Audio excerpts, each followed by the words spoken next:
Bom, não sei se todos já sabem, mas eu vou alinhar alguns conceitos. O componente especializado da assistência farmacêutica, acho que eu vou pegar na mão. O componente especializado, ele é uma estratégia de acesso que busca garantir a integralidade do tratamento medicamentoso. Então, é um dos componentes da assistência farmacêutica, né, dessa relação de financiamentos pelo SUS, que, deixa eu só ver aqui,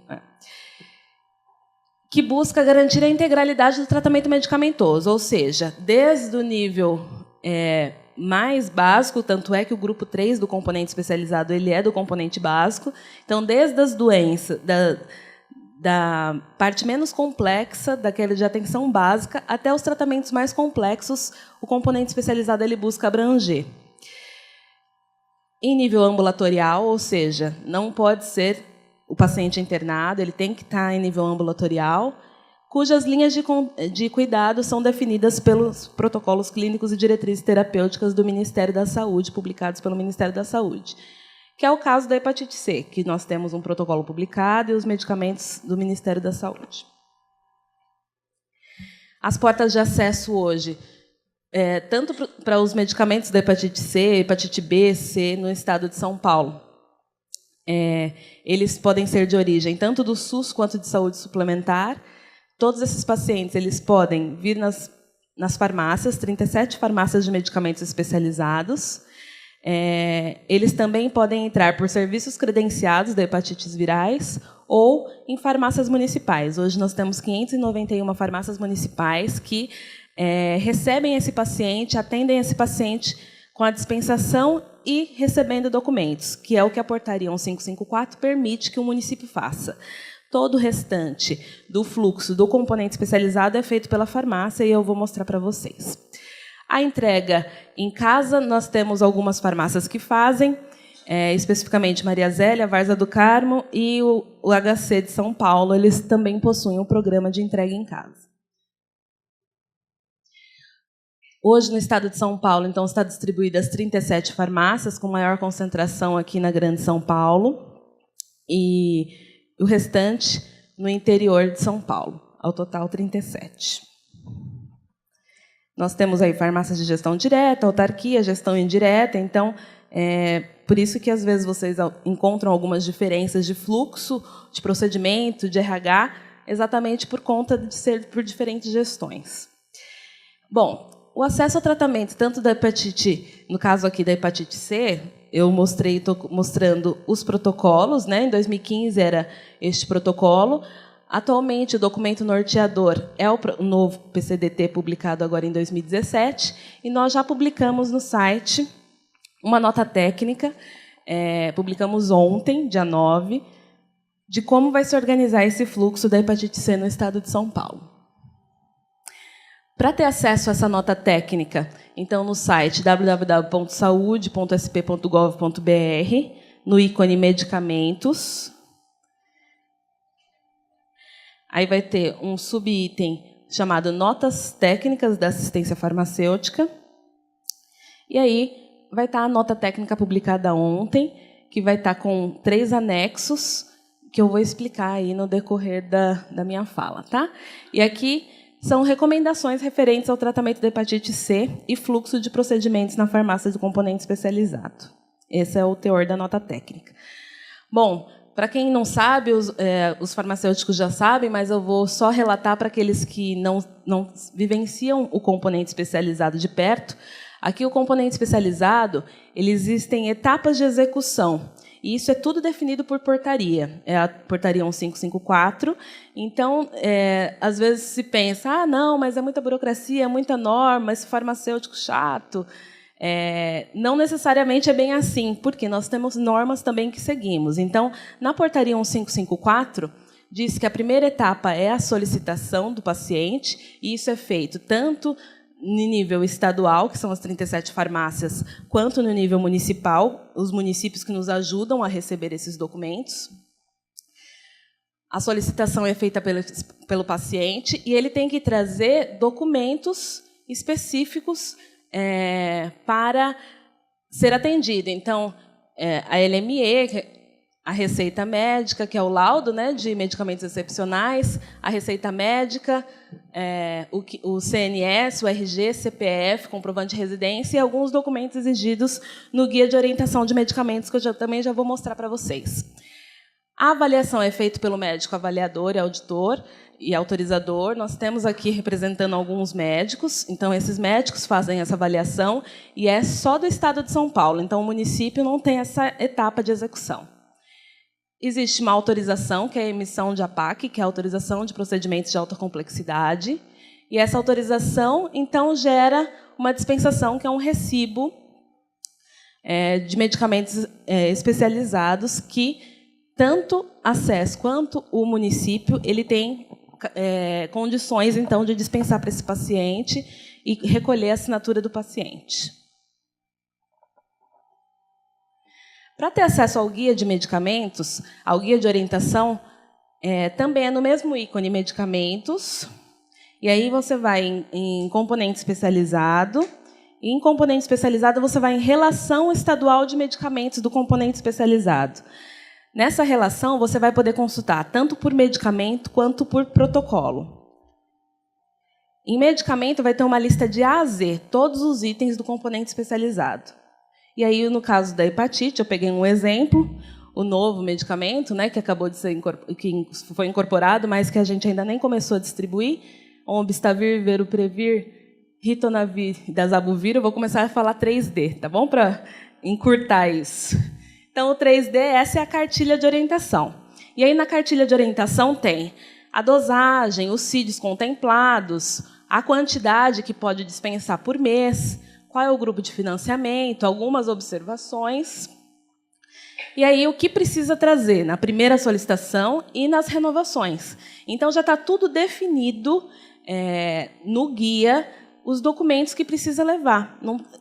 O próprio paciente já pode acessar isso e ele mesmo já pode, junto com o seu médico, providenciar os documentos. Então, não existe discrepância entre as farmácias. Se existir, existe um problema pontual aí, mas não deveria existir, então é todo padronizado. E por protocolo, você tem de A a Z por protocolos, e no caso da hepatite C, tem todos os medicamentos contemplados, e aí os CIDs e também os documentos, de forma consolidada. Bom, e o que mudou, né, então, de um PCDD para o outro em relação a exames? Laudo, prescrição médica, CNS, documento de identidade, comprovante de residência, ainda precisa? Ainda precisa, nada mudou, porque é da portaria 1554 que já define isso. Então, a LME ela tem que ser preenchida integralmente, sem rasuras, ela é válida para o tratamento de 12 semanas, né, uma LME, e tratamento de 24 semanas, 2 LMEs, no caso, porque vai precisar de renovação de continuidade. Então, depois de 3 meses, precisa de uma renovação para que o paciente retire a 4ª dispensação, certo? E aí ele continua até a 6ª dispensação, no caso de pacientes de 24 semanas, que usam os tratamentos de hepatite para 24 semanas. Após preenchida, ela tem validade de 60 dias. Em alguns casos, quando o medicamento demora para chegar a mais que 60 dias, a gente ainda considera essa LME. Estando na farmácia, aí ela fica válida. Agora, só não pode chegar depois de 60 dias na farmácia, aí não dá. Então, estando na farmácia, a gente considerando que está tendo essa fila de espera e atraso de distribuição de medicamentos pelo Ministério da Saúde. Isso, nada mudou. A portaria 1554 ela também diz de documentos exigidos nos protocolos. E aí você tem que olhar o protocolo para ver. Além daqueles documentos padrão que eu acabei de dizer, existem outros que precisam ser entregues na farmácia. No caso da hepatite C, aqui eram todos os documentos que contemplava no protocolo de 2015. Então, o que mudou? Dos documentos, você pode ser... antigamente, era um dos itens abaixo. Aí tinha 2 exames anti-HCV, mostrando a soroconversão, no caso, para hepatite C aguda. e exames anti-HCV realizados até 90 dias. Isso mudou. Então, no atual protocolo, esse exame, 2 exames anti-HCV com intervalo de 90 dias, não precisa mais. Tá? Então, deu uma enxugada no exame para comprovação da hepatite C aguda. O beta-HCG continua, hemograma completo, creatinina, TSH e T4 livre, tudo continua sendo exigido. Então, só reduziu então, um pouco de exames para hepatite C aguda. Para hepatite C crônica, antigamente era o anti-HCV realizado há mais de 180 dias e outro realizado até 90 dias. Essa semana mesmo eu recebi uma pergunta.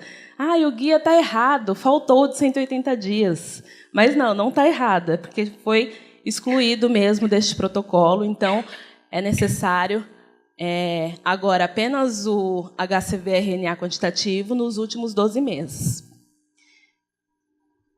A genotipagem ainda precisa, eletrocardiograma foi excluído, certo? A doutora já tinha dito isso. O beta-HCG continuou, relatório médico continuou. O relatório médico é um relatório que comprova a indicação do tratamento. Então, existem diversas... No protocolo, ele especifica algumas doenças que têm a possibilidade de tratar, independente dos resultados dos exames. Por exemplo, com infecção. Com infecção, independente do grau de fibrose, ele já vai ser tratado já de imediato. Então, precisa de documentos específicos para provar que esse paciente tem co-infecção, certo? E, além da co-infecção, existem outros tipos contemplados no protocolo que já dá direito a utilizar os medicamentos da hepatite, independente dos parâmetros de exames. Então, aí precisa ser comprovado por relatório médico. Então, aqui, olha, enxugou bem, né? Do que era antes para o que é hoje, deu uma boa enxugada. Em relação à alfa-peginterferona, antigamente se pedia hemograma, creatinina, TSH, T4 livre. E aí, agora, com este protocolo, aumentou, então, o pedido para esse TGP, certo? A dosagem sérica, porque antigamente não tinha, agora aumentou.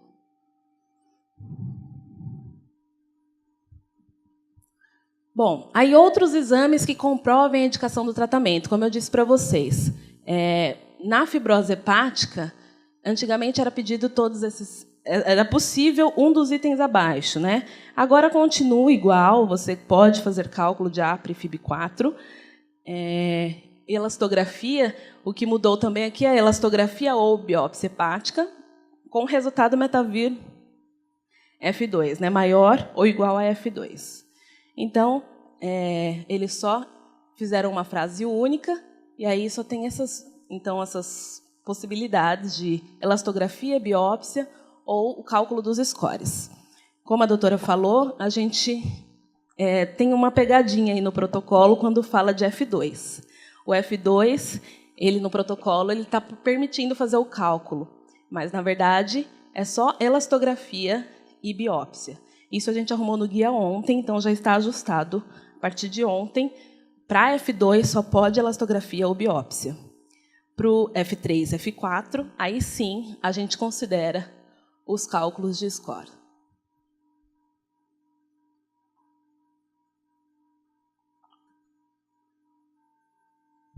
Para co-infecção, ainda precisa do SINAM, e o relatório médico descrevendo o regime terapêutico não está escrito no protocolo, mas é uma das coisas que a nossa nota técnica coloca, porque como que a gente vai avaliar o daclatasvir de 30 e de 90 se a gente não souber qual é o tratamento do paciente que ele está fazendo de antirretroviral?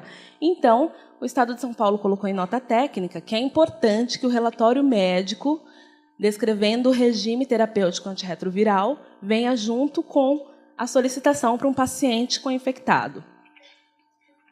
Evidências clínicas sugestivas de cirrose, também eles aumentaram a possibilidade. Antigamente era só ultrassonografia de abdômen, agora pode ser tomografia ou ressonância, no novo protocolo.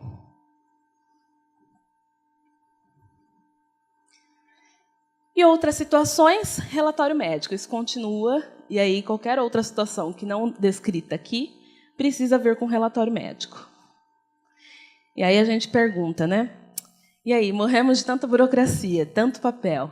Mas é muito importante esses documentos, porque você garante a segurança do paciente, você garante que o medicamento certo está indo para o paciente certo, que o paciente que está tomando um antirretroviral não está tomando um medicamento que tem uma interação medicamentosa importante. Então, você garante essa segurança, você também garante o uso racional de medicamentos, considerando que, com os exames, você consegue avaliar os parâmetros e identificar o melhor medicamento com o melhor custo para aquele paciente. Bom, a nota técnica publicada no site que eu mostrei para vocês, ela é a número 2, porque a número 1 foi aquela de ampliação dos tratamentos para os genótipos 3. Não sei se vocês lembram, foi esse ano que a gente publicou essa nota. Até que o protocolo novo saísse, a gente já tinha a liberdade, então, de ampliar o tratamento para o genótipo 3, para aqueles pacientes que já haviam começado, né, o tratamento. Então, agora, essa é a nota número 2, e ela é destinada, então, a médicos prescritores, às farmácias, outros locais de dispensação, profissionais avaliadores e usuários do SUS. Ela tem informações importantes para todos. Nesta nota, existe conteúdo de situação clínica, indicação, contraindicação, tratamento para hepatite C aguda, tratamento para hepatite C crônica nas crianças e também crônica em adultos, monitoramento do tratamento, manejo do evento adverso, suspensão de tratamento e interrupção de tratamento. A gente fez um resumo aqui nessa nota. O protocolo ele é grande, se tiver alguém que não consegue ler o protocolo inteiro, aqui é um resumo das principais coisas que a gente gostaria de chamar atenção, mas ela reflete o protocolo. Nada daqui aumentou ou foi invenção do Estado. É apenas um resumo das principais coisas importantes que o médico avaliador e autorizador e a farmácia precisa se atentar no protocolo. Quem não conseguir ler todo o protocolo, leia pelo menos a nota técnica, que já ajuda bem. Então, eu não vou repetir nada disso, porque as doutoras já falaram muito bem de cada uma dessas circunstâncias, então, da situação, do tratamento. A única coisa que eu vou mostrar para vocês é por que é diferente. Na tabela do Ministério, no protocolo, ela é mais genérica. E aí, na nossa nota técnica do Estado, a gente faz um pouco mais detalhados os regimes terapêuticos para facilitar o entendimento na farmácia. Então, vou dar um exemplo. Monoinfecção HCV com ou sem cirrose Child-A. É assim que está no protocolo. Na nossa técnica, a gente só reinterpretou para facilitar. Monoinfecção HCV com grau de fibrose, F2, F3 ou F4 Child-A. É a mesma coisa, porém, descrito com um pouco mais de detalhe para facilitar na farmácia. Com infecção HCV-HIV com ou sem cirrose Child-A. Então, nós temos aqui, coinfecção HCV, independente do grau de fibrose, porque o HIV ele é aquele caso que pode entrar independente do grau de fibrose dele, exceto o Child B e C. Quem está usando atazanavir ou ritonavir ou efavirenz, ele tem a dosagem de daclatasvir modificada, ou ele tem que ser 30 ou ele tem que ser 90. Então, na nossa nota técnica, a gente já coloca isso bem detalhado para chamar a atenção dos farmacêuticos e dos médicos auditores que precisa se atentar na mudança da terapia do daclatasvir. Então, basicamente é a mesma coisa, só que no protocolo ele está um pouco mais genérico.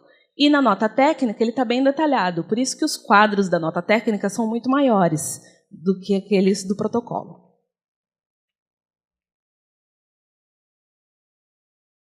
E também na nota, além desses parâmetros clínicos, situação clínica do paciente, tratamento, monitoramento, nós temos, então, procedimentos a serem realizados nas farmácias, que é o que eu vou falar um pouco com vocês aqui.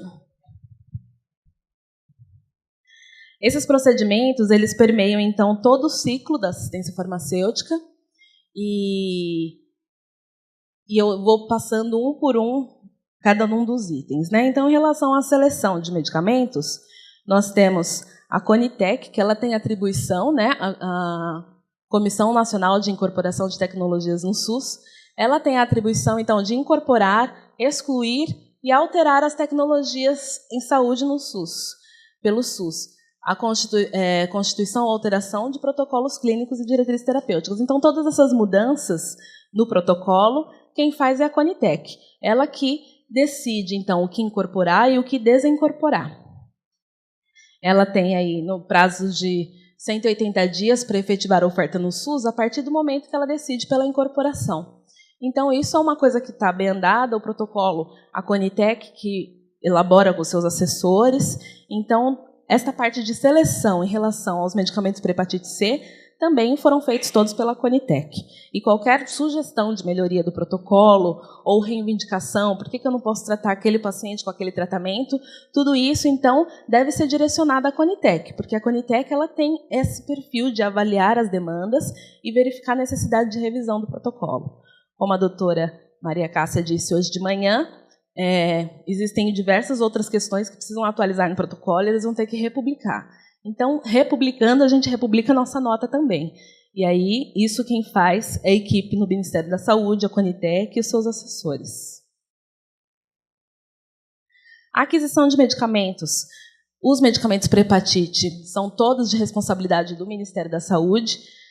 Até então, a alfaepoetina de 10 mil, que é para manejo de pacientes com anemia, a gente comprava com recurso financeiro do Ministério.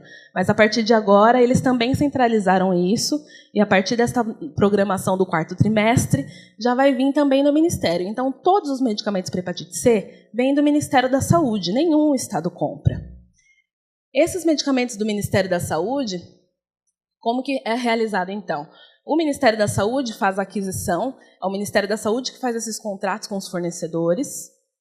Então, o Estado não tem interface nisso.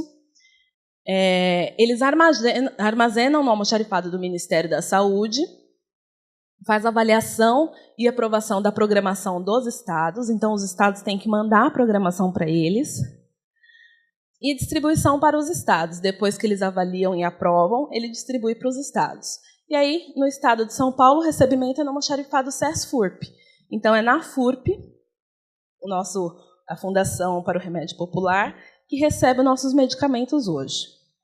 Os medicamentos da hepatite que o Ministério compra, tem o sofosbuvir, daclatazivir e cimeprevir, que eram os que já tinha no protocolo antes dessa nova publicação. E aí, eu acredito que vocês já conheçam, mas o sofosbuvir vem com 28 comprimidos, revestidos por frasco. O daclatazivir ele vem em blister, também em 28, e o cimeprevir também em blister em 28. Então, esses já são os medicamentos que já estão em uso pelos pacientes.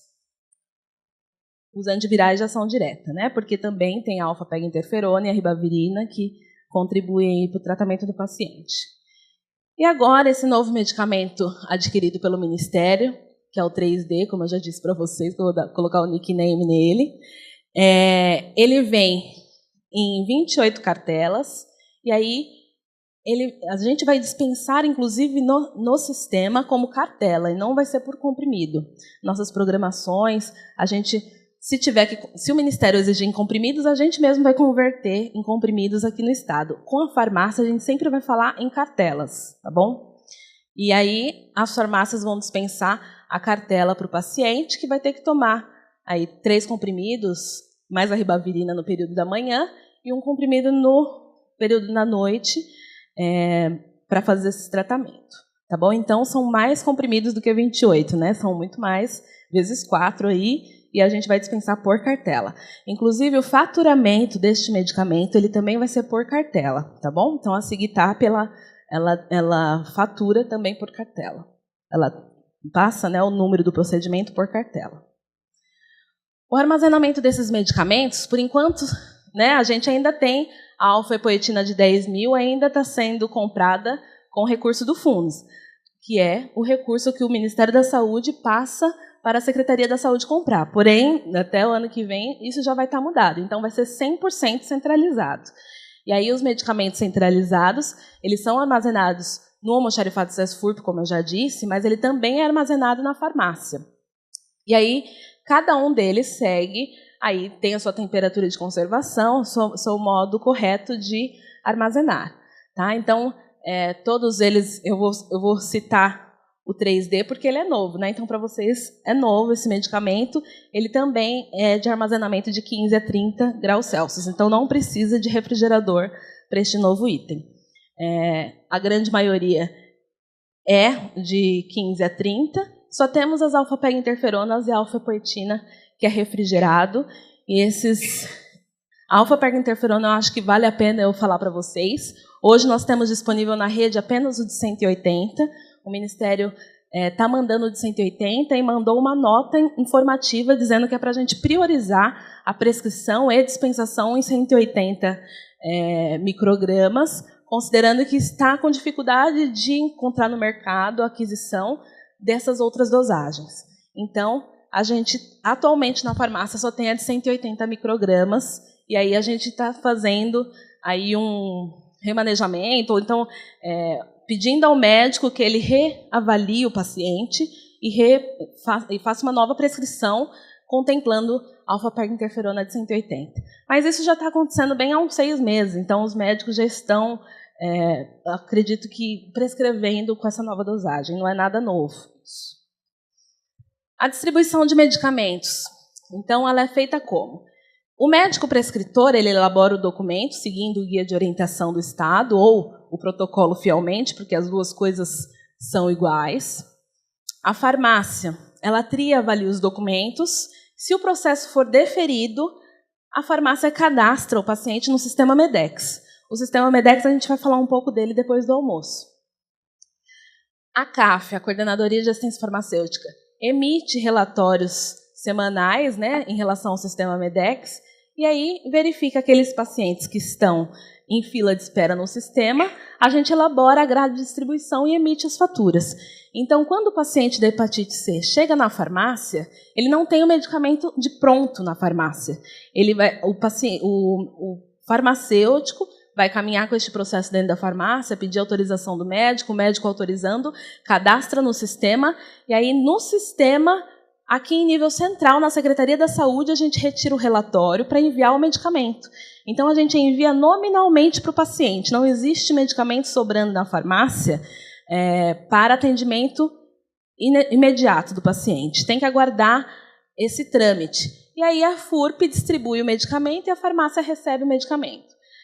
No início da incorporação dos novos tratamentos, que a gente teve bastante atraso de entrega, chegava a ter pacientes de até 6 meses de fila de espera. No início do ano, a gente quase não tinha fila de espera. Era, no máximo, 1 mês. Se tinha fila de espera mais de 1 mês, era algum problema pontual que a gente devia discutir ali pontualmente, mas não deveria ter mais de 1 mês de espera. Agora, a gente voltou a ter fila de novo, porque nós estamos com outro atraso de entrega. Então, agora que está começando aí ter pacientes que ainda desde junho que foram cadastrados no sistema ainda não receberam. Então, nós estamos aí com uma fila de junho para frente. Bom, o método de distribuição, então, não é por lista de pacientes que a farmácia programa ou que se pede, né? Porque no início dos tratamentos a gente sempre faz uma lista. Vocês mesmos, farmacêuticos, estão elaborando uma nova lista para me entregar aí hoje ou amanhã, até meio-dia mais ou menos, do novo medicamento, por exemplo, o 3D, porque os outros já entraram no fluxo. E aí esse novo tratamento, vocês estão mandando a lista agora para a gente, então não é baseado naquela lista que o paciente vai receber, vai ser baseado no que está cadastrado no sistema que a gente vai falar hoje à tarde. Só os autorizados, isso. Então, a gente vai pedir o medicamento para o Ministério, baseado naquela lista. Aquela lista a gente vai monitorar para ver se vocês cadastraram ele no MEDEX. E aí, cadastrando ele no MEDEX, a gente distribui o medicamento. Então, a partir do momento que vocês forem começando a inserir no MEDEX, a gente vai mandando para o Ministério os novos para receber mais medicamentos. E assim começa o fluxo. Então, a distribuição é autorizados e cadastrados. A lista que vocês fizeram, se tiver algum que não está autorizado ainda, a gente vai mandar pedir para o Ministério, mas vai esperar você cadastrar ele no MEDEX, que significa autorizado. Aí sim, a gente vai encaminhar o medicamento para ele. Mas os medicamentos vêm do Ministério baseado na lista, claro, de programação. Então, A grade de distribuição ela é nominal por paciente, porque a gente verifica se esse paciente foi autorizado pelo Ministério da Saúde, se ele foi aprovado pelo Ministério. E aí nós enviamos as quantidades. Atualmente, a gente já está fazendo isso, enviando a quantidade total de tratamento para o paciente, tanto para 12 semanas, que é 84 comprimidos, quanto para 24 semanas, que são 168 comprimidos por paciente. E agora a gente vai estar mandando também 84 cartelas do caso do 3D para vocês. A execução do CEAF, como eu já disse, que passa pela solicitação, avaliação, tem a autorização de procedimento e a dispensação desses medicamentos ao paciente. A dispensação, a quantidade máxima que deve ser dispensada para o paciente é 28 comprimidos ou cartelas, e isso se dá, né, ou para 12 semanas ou 24 semanas, em 3 dispensações ou em 6 dispensações. Então, é importante que não tenha fracionamento de frascos ou blisters, já que já vem o frasco completo e o blister também para 28 comprimidos, não precisa dar 30 comprimidos para o paciente. O paciente pode voltar antes, não precisa fracionar o blister para dar para o paciente 30 comprimidos, por exemplo, para um mês, tá bom? Lembrando que o tratamento não pode ser interrompido, então, para isso, a gente pede para que vocês agendem a dispensação de 21 em 21 dias. Isso está descrito na nota técnica. E aí, por exemplo, um paciente vai tirar sua primeira dispensação dia 10 de dezembro. A próxima dispensação seria, a próxima tomada de medicamento seria no dia 7 de janeiro, depois de um mês. Só que a segunda dispensação tem que ser adiantada para 21 dias, fica 21 dias tomando, ele já pode vir retirar. Então, lá para o dia 30 já dá para ter a segunda dispensação. Isso, o sistema Medex, ele permite esse adiantamento da dispensação. E aí a terceira dispensação também vai ser adiantada, então, a segunda competência e a terceira competência. E aí o paciente é atendido na integralidade, sem interrupção de tratamento. Tá? Então, o ideal é que o paciente venha retirar antes, para não ficar muito em cima da hora e o paciente acabar interrompendo o tratamento por qualquer dificuldade que ele encontrar no meio do caminho aí. O medicamento encaminhado para o paciente não pode ser dispensado para outro paciente. Então, eventualmente, quando acontecer de um paciente que desistiu do tratamento ou que o médico falou que era para ele interromper, a farmácia ela não está autorizada em passar para outro paciente sem comunicar à CAF. A Coordenadoria de Assistência Farmacêutica ela deve autorizar por e-mail esse remanejamento de medicamentos entre pacientes. Então, o medicamento que for em nome de um paciente, ele tem que chegar para aquele paciente. Não pode se fazer remanejamentos para outros pacientes sem prévia autorização. Recomenda-se, então, armazenar o medicamento nominalmente, para garantir o tratamento completo na FME. A gente se preocupa, às vezes, de juntar muitos medicamentos e começar a dispensar e aí acabar faltando medicamento. Vai falar, faltou de quem? Teve algum problema? Teve algum erro de dispensação? Alguma coisa deve ter acontecido.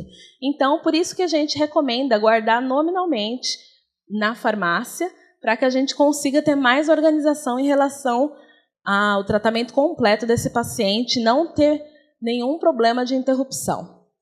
E por que não dispensar todo o tratamento em um único mês? Por que não dispensar os 3 meses no primeiro mês? Bom, de acordo com o Ministério da Saúde, inclusive orientações nas notas técnicas anteriores, é para acompanhar a adesão do paciente ao tratamento. Em caso de desistência, não perder o medicamento, são medicamentos de altíssimo valor agregado, então a gente consegue fazer remanejamento se o paciente desiste, e acompanha as reações adversas ao medicamento. Então, é importante que a farmácia, que está em contato direto com esse paciente, acompanhe ele e verifique se está tendo algum problema, para que a gente consiga contribuir no relato de reações adversas, como o Adalton aí explicou. E, inclusive, eu até viu aquele gráfico, que é aquela linha verdinha que é da farmácia, estava bem baixa. E aí, então, talvez a gente, na farmácia, precisa reforçar isso para ajudar e colaborar na notificação de eventos adversos. E realizar busca ativa dos pacientes que que deixarem de retirar o medicamento. A gente também pede que a farmácia faça essa busca ativa através de relatórios do sistema Medex, e aí entra em contato com o paciente e verificar o motivo do qual ele deixou de vir na farmácia. Então, neste período em que é a janela aí para ele não interromper o tratamento, né? Ele tinha que vir retirar no dia 30, e até dia 7 ele não chega. Então, entre o dia 30 e o dia 7, é o momento em que a farmácia pode ir atrás desse paciente, com o foco dele não interromper o tratamento. Bom, existem algumas farmácias que fazem distribuição para o município, como eu disse, ou serviços de referência. Então, a farmácia, o município de referência, o serviço de referência ou o município, ele pode definir o melhor fluxo em relação a esses medicamentos de hepatite. Por que a gente não pôs nenhuma regra? Porque é muito específico cada local. E aí, a única coisa que deve garantir é que não tenha interrupção do tratamento do paciente. Então, essa interface entre farmácias, municípios e serviços de referência fica a cargo da farmácia decidir. E aí, vocês definem a melhor estratégia, ou envio do tratamento completo para o município, ou ele vem e retira 2 vezes ao mês na farmácia, ou é de forma presencial. Existem algumas farmácias que falam, não, então vamos fazer tudo presencial, quando consegue. Mas, às vezes, é muito longe para o paciente vir também. Então, cada um você pode definir a estratégia de como atender esse paciente da hepatite C. Através de parcerias.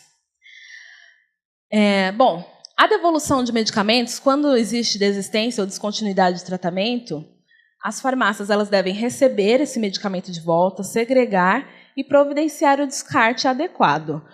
Na Secretaria da Saúde, nós temos as regras definidas de como se faz o descarte correto e através do processo DEMEX. Então, esta é a orientação oficial que as farmácias precisam seguir. O recebimento e segregar e providenciar o descarte seguindo essas normas do processo DEMEX. Em relação às orientações na dispensação, o paciente ele deve ser orientado sobre a importância da adesão ao tratamento, uso correto dos medicamentos e dos possíveis eventos adversos que eles podem sofrer. Eles têm que estar cientes disso. E aí, é de responsabilidade essa orientação do farmacêutico ou de um profissional capacitado por ele. Isso não mudou, isso já tinha antes, com esses novos medicamentos para hepatite C, e agora continua vigente. A utilização de instrumento, que é um formulário de orientação sobre o tratamento, ele vai estar disponível. Acredito que ainda essa semana, mais tardar segunda-feira, o formulário de orientação para os medicamentos do 3D já estará disponível na internet. Hoje, na internet, só tem para Daclatasvir, Sofosbuvir e Cimeprevir. Então, esses 3 já estão todos contemplados em anexo da nota técnica. Do novo medicamento ainda não tem. Bom, o formulário de orientação ele tem que ser elaborado em 2 vias. Uma tem que ser arquivada no processo da farmácia e a segunda via ela tem que ser entregue ao paciente para que o paciente possa reler e reler aquela orientação. Em relação à distribuição para municípios ou no programa Medicamento em Casa, isso também tem que acontecer. Então, se o município deixar por conta da farmácia a primeira dispensação e aí a farmácia faz a orientação, ou não, se o município quer dar a dispensação ou o serviço de referência à primeira dispensação, eles podem, só que eles precisam estar orientados que eles precisam fazer esta orientação e pedir a assinatura do paciente também, e depois deve voltar para a farmácia para ser arquivado. Em relação à farmacovigilância, o Adalton já disse hoje aqui, né, os eventos adversos imprevisíveis ou desconhecidos por serem drogas novas. Então, a gente tem que estimular o paciente a informar a ocorrência desses eventos adversos e, caso o paciente relate, a gente precisa registrar a notificação no site do Centro de Vigilância Sanitária, que ele já mostrou para vocês, mas na nota técnica também está bem descrito o passo a passo de como registrar a farmacovigilância. Então, aqui aí você faz notificação online, e aí essa notificação online você pode ajudar, né, pedindo as informações para o paciente e colaborar com a sua notificação de eventos adversos. Bom, de fluxo da farmácia, concluir.